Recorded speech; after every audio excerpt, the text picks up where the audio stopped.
Hello, bachcho. Let's read out the question first. There are 18 points in a plane such that no three of them are in the same line. Expect 5 points which are collinear. The number of triangles formed by these points. तो यहाँ पर देखिए हमारे पास total 18 number of points है किसी भी एक plane में, ठीक है। और कंडीशन बोल रखी है कि no three of them are in the same line. Expect कि 5 points are collinear to each other, यानी कि 1 2 3 4 एंड 5, ये 5 तो इस तरीके से कोलिनियर होंगे। ये कोलिनियर मीन्स टू से कि भाई एक ही लाइन में होंगे। और बाकी के जो होंगे बचे हुए, तो 18 - 5 यानी कि 13, ये जो 13 पॉइंट्स होंगे वो कैसे होंगे, नॉन कोलिनियर। या बाकी के 5 क्या होंगे, कोलिनियर पॉइंट्स होंगे। ठीक है ना। सो हमें क्या करना है, हमें बताना है कि ऐसे टोटल नंबर ऑफ ट्रायंगल्स कितने फॉर्म हो सकते हैं। सो स्टार्ट करते हैं हम सोल्यूशन से, but before of it let's talk about the key concept which we are going to use here for this question.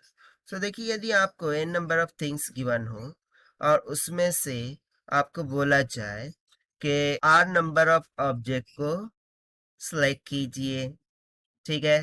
So total number of possible ways हो जाते हैं एनसीआर, कॉम्बिनेशन का फॉर्मूला लग जाता है सिंपल, एंड ये हो जाता है n factorial divided bye n minus का r factorial multiply bye r factorial, ठीक है। तो वैसे कंसेप्चुअल फॉर्मूले का हमें यहाँ पर यूज करना होगा for our solution. So start करते हैं हम यहाँ से।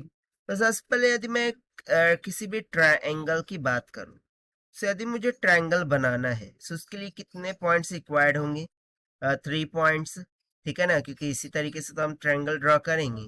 सो उसके लिए मुझे कितने पॉइंट्स की रिक्वायरमेंट होगी, ए बी सी, यानी कि 3 पॉइंट्स की। तो मुझे कहीं ना कहीं 3 पॉइंट्स का सिलेक्शन करना है, ठीक। सो उसके लिए डिफरेंट काइंड ऑफ केसेस होंगे।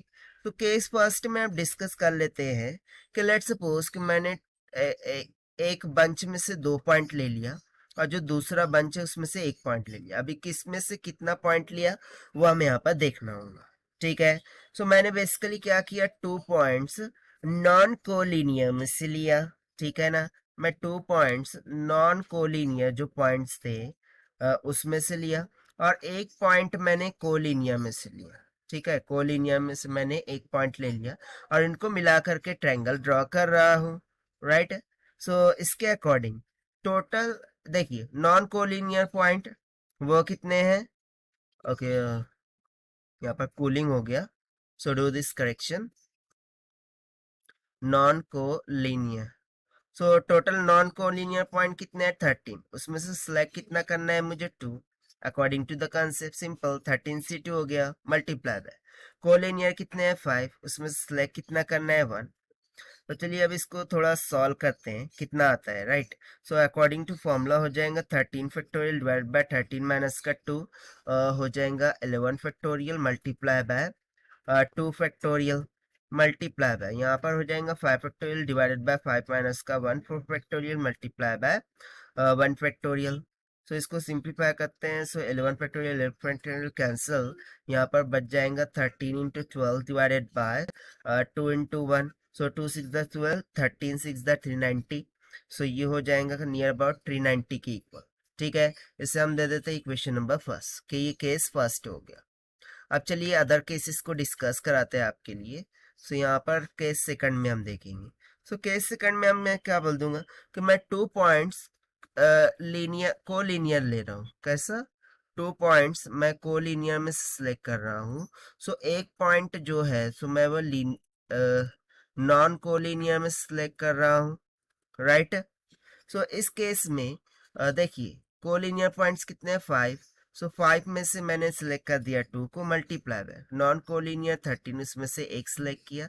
सो अकॉर्डिंग टू फॉर्मूला हो जाएगा 5 फैक्टोरियल डिवाइड बाय 5 माइनस का 2 हो जाएगा 3 factorial multiply bye 2 factorial, okay multiply by, और यहाँ पर हो जाएगा 13 फैक्टोरियल डिवाइड बाय 13 माइनस का 1 कितना हो जाएगा 12 फैक्टोरियल मल्टीप्लाई बाय 1 फैक्टोरियल। सो चलिए इसको सिंप्लीफाई करते हैं। सो 5 को मैं लिख सकता हूँ 5 into 4 into 3 factorial divided bye 3 factorial multiply bye 2 into 1। Right. तो 3 फैक्टोरियल कैंसिल हो गया, और यहाँ पर क्या हो जाएगा, तो 13 into 12 factorial divided by 12 factorial. So 12 से फैक्टोरियल से 12 फैक्टोरियल कैंसिल हो गया। सो 2 टू ज़ा 4, 5 टू ज़ा 10, 10 मल्टीप्लाई बाय 13 हो जाएगा 130। सो ये हो गया सेकंड केस। ठीक, इसको हम मान लेते हैं इक्वेशन नंबर सेकेंड 130। अब केस 3 हो जाएगा। ठीक है, सो केस थर्ड में हम क्या लेंगे बोलिए। तीनों के तीनों पॉइंट यदि मैं नॉन कोलिनियर में से ले सकता हूँ। अच्छा, कोलिनियर में से ले सकते हैं कि 3 पॉइंट? नहीं, क्योंकि ऐसा पॉसिबल ही नहीं है। क्योंकि देखिए, यदि मैं इन 5 पॉइंट्स का यूज करके ट्रायंगल बनाना चाहूँ तो मैं किसी भी हालत में नहीं बना सकता हूँ। बट नॉन कोलिनियर में से मैं 3 पॉइंट को सिलेक्ट करके ट्रायंगल बना सकता हूँ। तो इसीलिए अब मैं नेक्स्ट केस डिस्कस कराता हूँ कि मैं 3 पॉइंट सिलेक्ट कर रहा हूँ फ्रॉम नॉन कोलिनियर सेट में से, ठीक है ना, सेट ऑफ पॉइंट में से। तो इसके लिए तो सिंपल हो जाएगा भाई, 13 of C3, so that will be equals to 13 factorial divide by 13 minus का 3 हो जाएगा 10 factorial multiply by 3 factorial. So this will be equals to 13 into 12 into 11 into 10 factorial. और डिविडेंड में चल रहा होगा क्या, दैट इज डिनोमिनेटर में क्या चलेगा, सो भाई 10 factorial multiply by 3 into 2 into 1। सो यहाँ से देखिए 10 फैक्टोरियल कैंसल, 3 चौक 12, 2 चौक 8, 13 दूनी 26, 26 इंटू 11। सो नियर अबाउट की कितने निकल के आएगा, 286 के इक्वल। सो अभी भी आंसर हमारा कंप्लीट नहीं हुआ है। सो ये तो हो गए केसेस। हमें फाइंड क्या करना था, total number of ways that we can make the triangle।